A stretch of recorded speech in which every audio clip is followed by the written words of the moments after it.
गिरफ्तार कर रहे हैं, तो आपको क्या लगता है सोशल मीडिया टीम सिर्फ ये इतनी सी है या कुछ और लोग भी हैं जो सोशल मीडिया टीम का हिस्सा है? देखिए, सबसे पहले तो मैं हमारे जो वॉलंटियर्स हैं, जो सोशल मीडिया के हमारे टाइगर्स हैं, टाइग्रेसेस हैं, उनको मैं सलूट पेश करता हूं कि उन्होंने इमरान खान के साथ, पाकिस्तान तहरीक इंसाफ के साथ और जो इस हकीकी आज़ादी में जो इन्होंने रोल प्ले किया है, वो उसको खराज तहसीन पेश करता हूँ।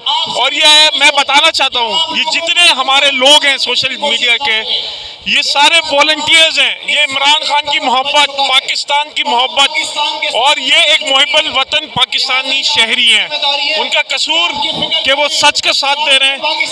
मैं मजम्मत करता हूँ कि जो इनके ऊपर क्रैकडाउन हुआ, और ये मैं यकीन दिलाता हूँ कि पाकिस्तान तहरीक इंसाफ की पूरी leadership in social media tigers के, जो इनको हम कीबोर्ड वॉरियर्स कहते हैं, उनके साथ हम खड़े हैं, इनके फैमिली मेंबर्स के साथ खड़े हैं, और इंशाल्लाह ताला हक सच्चाई की होगी। इंशाल्लाह इंशाल्लाह।